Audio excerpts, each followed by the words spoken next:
Hey guys, welcome back to another video. Now, for some time now, I have been thinking that, I need to make a new series. So for this series, in this series, I'm going to be sitting at home, sweet home, and I'm going to be talking about cars. So for the first episode, I'm going to be talking about the legendary Toyota Supra.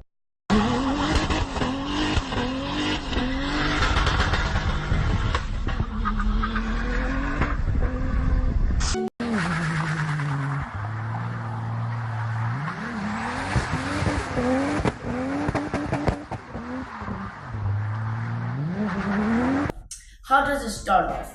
Now, everybody knows the Ford Mustang. It started off in 1964. But, everybody wanted into the competition. So did Toyota. So they released the Celica in competition. But then, I think it was in 1978, they released the Toyota Celica Supra. And the Celica Supra was just, a big, a longer and wider version of the car. And first gen of the Celica Supra was from 1978 over to 1981. Now in 1978, it was just same engine, same exterior, just a bit longer and wider.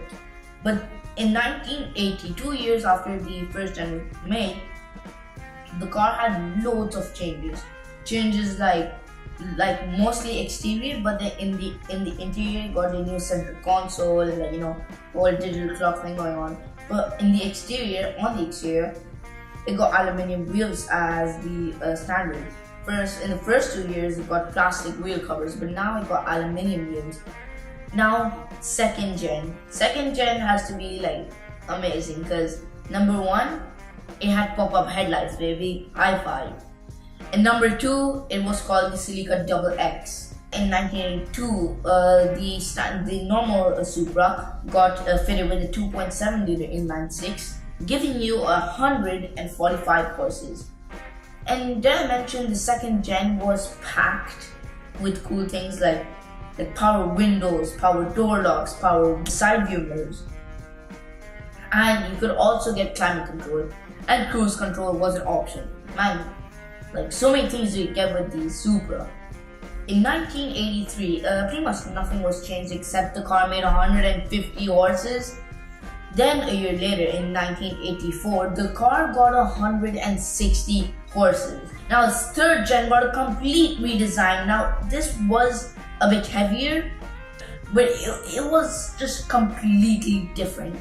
Now the third gen also had a naturally aspirated inline six, obviously, and it made 200 horses now.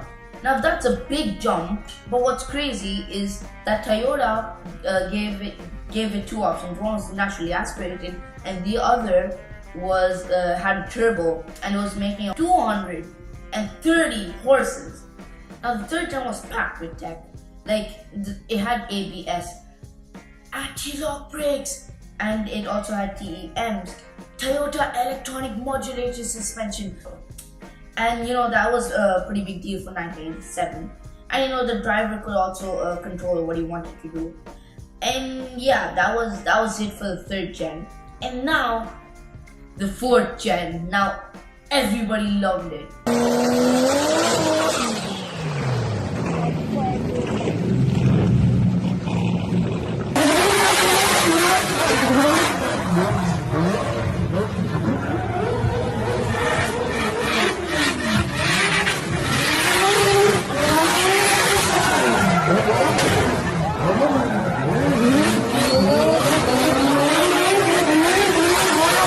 It sold like crazy.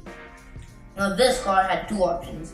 Every Supra model had two options, man. Okay, seriously, this car got two options. You had two options. Both were now a 2JZ.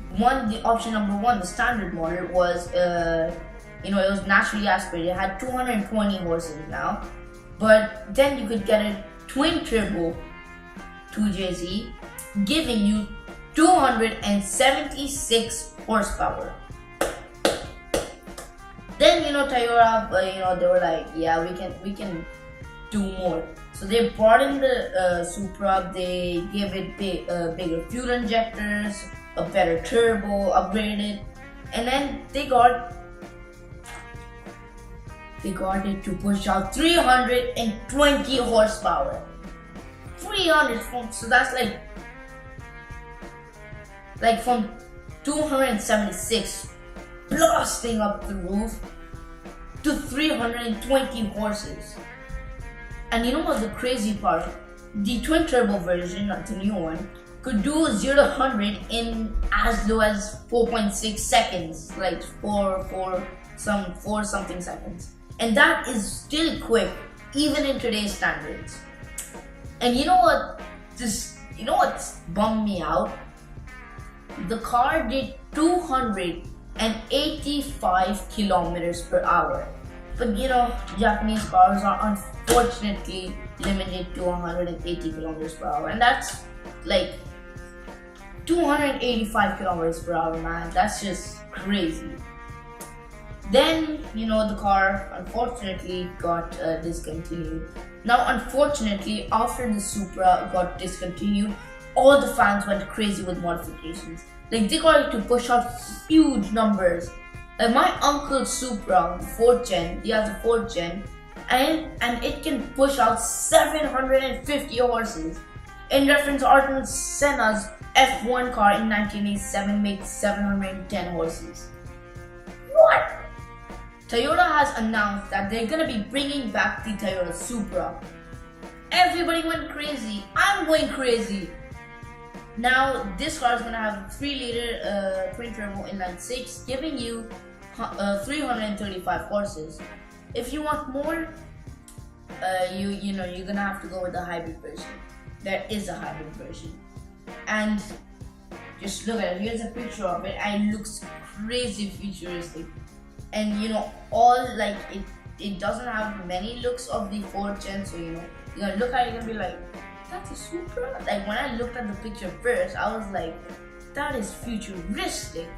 Like, you can't see any similarities at all. Now there is a car which is already sold, and it's been auctioned to a crazy Toyota fan bought it for $2 million. $2 million a year early. Okay. But you know what? That's the new Toyota Supra. It looks insane. It looks beyond insane. Who am I kidding? Okay, thanks for watching this, our first episode of, I don't know. You guys comment down below what you want to name this. And yeah, email me, if you want me to review your car, email me at zia.ahmed@gmail.com. It's on the screen or links in the description. And I'll catch you guys in the next one. Zia Ahmed out.